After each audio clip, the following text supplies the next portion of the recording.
Hello everyone, बहुत बहुत स्वागत है आप सभी का मेरे यूट्यूब चैनल पर। आज हम डिस्कस करने वाले हैं आरएनए के बारे में। पिछली वीडियो में हमने डीएनए के बारे में पढ़ा था। आज का हमारा टॉपिक रहने वाला है आरएनए की पूरी केमिस्ट्री इस वीडियो में कवर करने वाले हैं। तो वीडियो को लास्ट तक देखें और चैनल पर नए हैं तो सब्सक्राइब करने और लाइक कर दें वीडियो को।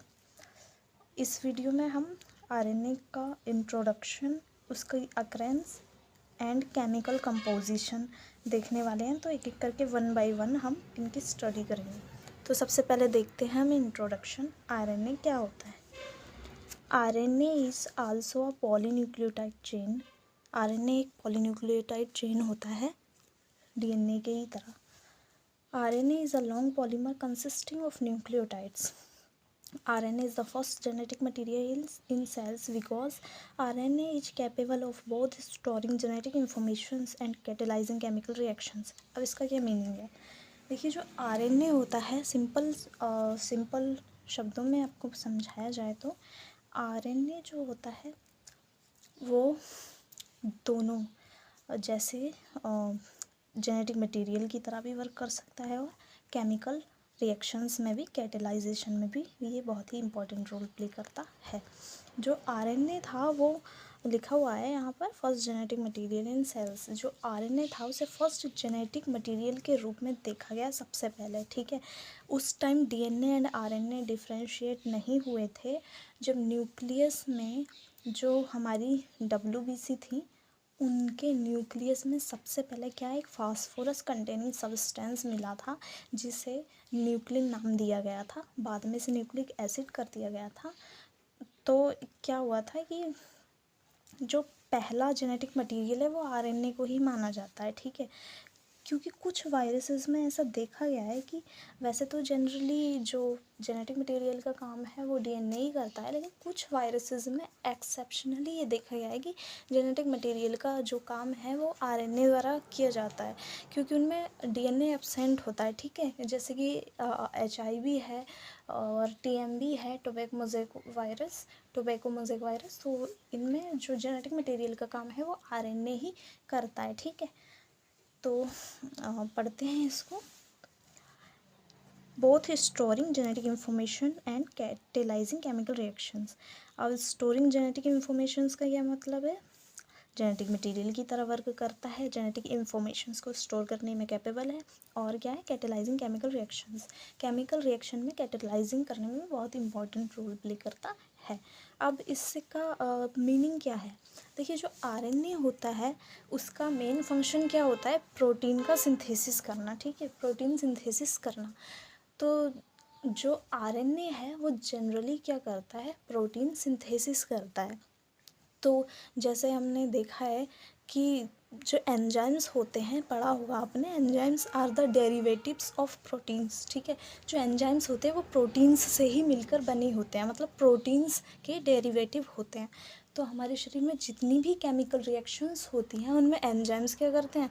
इम्पॉर्टेंट रोल प्ले करते हैं। एंजाइम्स का ही तो खेल है सारा। जैसे डाइजेशन में क्या और किसी भी चीज़ में enzymes most important role play करते हैं, ठीक है। तो ये एंजाइम्स कुल मिलाकर ये सब किसके द्वारा बने हैं? आरएनए के द्वारा, क्योंकि आरएनए से प्रोटीन बनी है और प्रोटीन से एंजाइम्स बने होते हैं।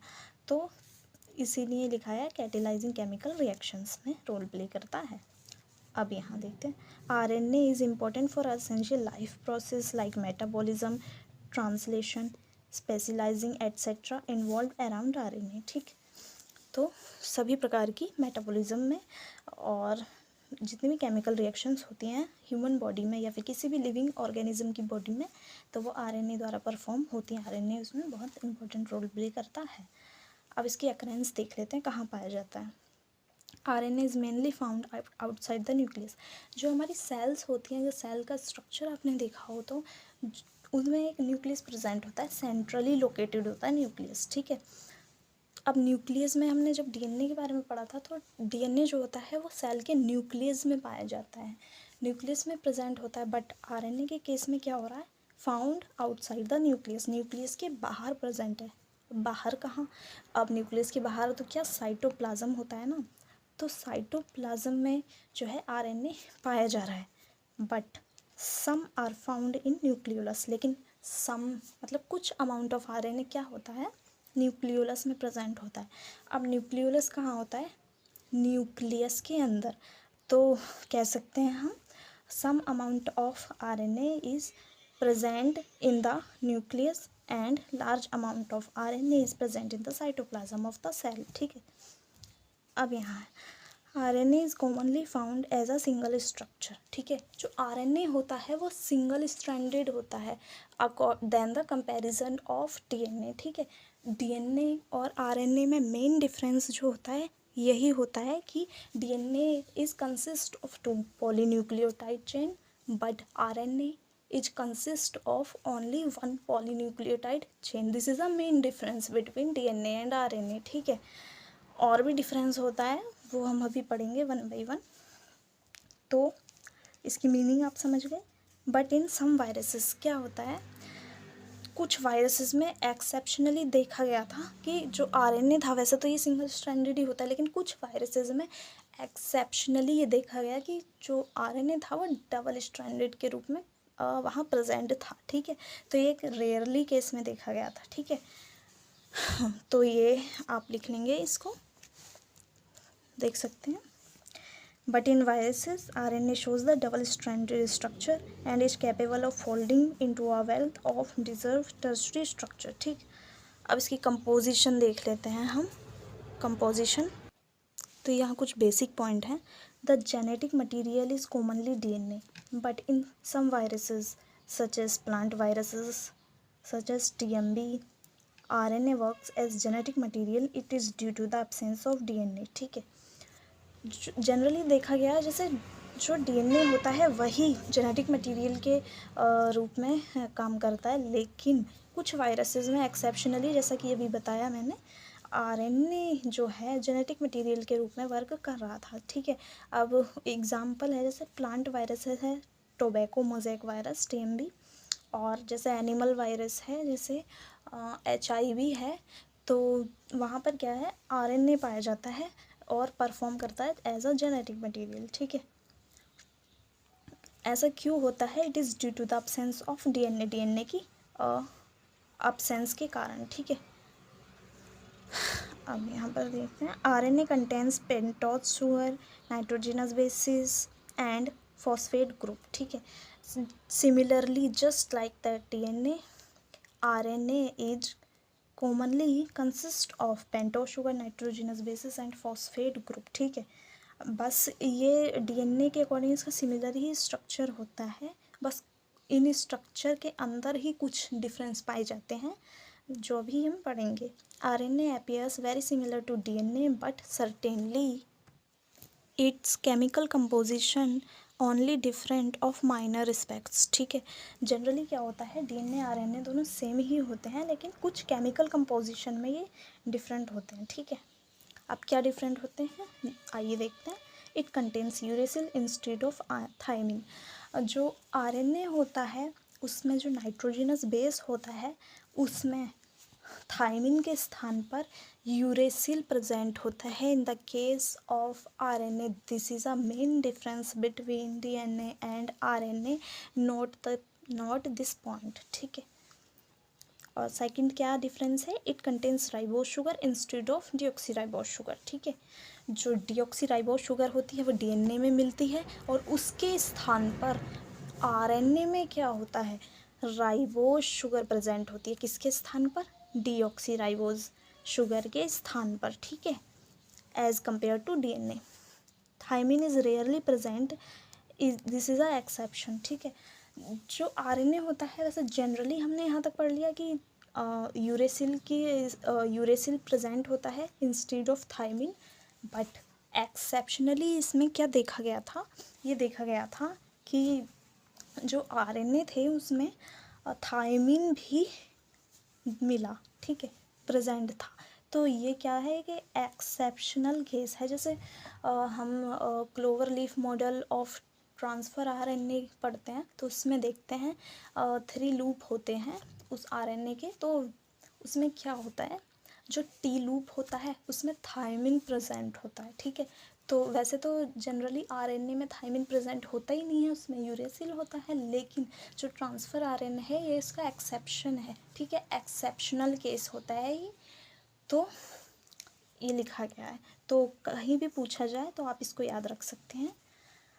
अब 1 बाय 1 हम इसकी पूरी स्ट्रक्चर देखेंगे। पेंटोज शुगर, ठीक है, it is 5 carbon sugar which is monosaccharides. ये 5 कार्बन शुगर होती है जो मोनोसेक्राइड्स होते हैं। In RNA it is present in the form of ribose sugar के फॉर्म में प्रेजेंट होती है आरएनए में, but in the case of DNA it is present as in the form of deoxyribose sugar. जो deoxyribose sugar होती है और ribose sugar होती है, उनमें मेन डिफरेंस क्या है? देखिए, मेन डिफरेंस दूसरा ये है, थायमिन और यूरेसिल के अलावा दूसरा डिफरेंस ये है कि आरएनए में राइबोज शुगर और डीएनए में डीऑक्सीराइबोज शुगर, ठीक है। तो राइबोज शुगर का क्या मतलब है? Ribose sugar is 1 oxygen more than deoxyribose sugar, ठीक है। This is the main difference between DNA and RNA, ठीक है। तो एक ऑक्सीजन में ज़्यादा होगा। तो यहाँ पर लिखा भी है in ribose sugar 1 oxygen is more than deoxyribose sugar, और ये है इसका फॉर्मूला राइबोज शुगर, ठीक। अब है सेकंड है हमारा फॉस्फेट ग्रुप। अब फॉस्फेट ग्रुप क्या होते हैं आइए देखते हैं। These are phosphoric acid which is responsible for the development of ester linkage between 2 nucleotides, ठीक है। 2 न्यूक्लियोटाइड्स के बीच में एस्टर लिंकेज करने में ये क्या होते हैं? रिस्पॉन्सिबल होते हैं, और ये इसका फॉर्मूला है, ठीक है। यहाँ देखते हैं हम, ये पूरा स्ट्रक्चर है फॉस्फोरिक एसिड का, और यहाँ से अगर हाइड्रोजन निकाल दें एज अ प्रोटॉन तो ऑक्सीजन पर आ जाएगा नेगेटिवली चार्ज, और ये नेगेटिवली चार्ज बेसिसिटी के लिए, तो ये जो आरएनए और डीएनए दोनों में ही ये कंडीशन देखने को मिलती है। तो बेसिक करैक्टर के लिए ये फॉस्फेट ग्रुप रिस्पॉन्सिबल होते हैं, इसीलिए बेसिक होते हैं। सॉरी, बेसिक नेचर नहीं, एसिडिक नेचर, ठीक है, क्योंकि न्यूक्लिक एसिड होता है ना। तो इसी फॉस्फेट ग्रुप की प्रेजेंस के कारण ही जो है हमारा न्यूक्लिक एसिड एसिडिक होता है, ठीक है। अब अगला देखते हैं nitrogenous bases. These are also called nucleobases, which are formed an important part of nucleotides. 4 nitrogenous bases found in RNA similar to DNA except uracil, ठीक है। 4 टाइप के जो है नाइट्रोजनस बेसिस होते हैं, पाए जाते हैं इसमें आरएनए में, जस्ट लाइक दैट डीएनए, और बट क्या डिफरेंस है? Except uracil. यूरेसिल जो है किसके स्थान पर होता है? थायमिन के स्थान पर यूरेसिल होता है, बस बाकी सब सेम रहता है। Uracil is present in state of thymine and 3 are similar to DNA. 3 similar रहते हैं सिर्फ एक्सेप्ट ऑफ यूरेसिल, ठीक है। अब 1 बाय 1 हम 4 नाइट्रोजनस बेसिस के स्ट्रक्चर देख लेते हैं। पहला है adenine, it including purine, purine के अंतर्गत आता है, और इसका जनरल फार्मूला ये होता है, और ये पूरा इसका स्ट्रक्चर है, डबल रिंग स्ट्रक्चर ये होता है। अगला है ग्वानिन, और ये भी प्यूरिन के अंतर्गत आता है, इसका केमिकल फार्मूला ये है, और ये पूरा इसका स्ट्रक्चर होता है। अगला है हमारे पास साइटोसिन, और ये जो है पिरिमिडीन के अंतर्गत आता है, और ये सिंगल रिंग स्ट्रक्चर होता है, उसका केमिकल फार्मूला ये होता है, और ये पूरा स्ट्रक्चर है इसका। अगला है यूरेसिल, ये भी हमारा पिरिमिडीन के अंतर्गत आता है, और इसका केमिकल फार्मूला होता है ये, और स्ट्रक्चर ये, ठीक है। ये भी एक सिंगल रिंग स्ट्रक्चर होता है। तो आरएनए का स्ट्रक्चर देखें तो इस तरीके से होता है आरएनए का structure, a single stranded structure which is consist of a 1 single polynucleotide chain, ठीक है। डीएनए में डबल होता है, इसमें सिंगल ही पॉलीन्यूक्लियोटाइड चेन है। और ये है इसका केमिकल स्ट्रक्चर, यहाँ पर केमिकली दिखाया गया है, और ये एक्सटर्नली इस तरीके से दिखता है, ठीक है। तो ये था आज का लेक्चर, आई होप आपको समझ आया होगा। तो अगर आपको समझ आया है तो वीडियो को लाइक करें, चैनल पर नए हैं तो प्लीज़ सब्सक्राइब करें, और इसी प्रकार की नई वीडियो देखने के लिए चैनल पर बने रहें। Thank you very much.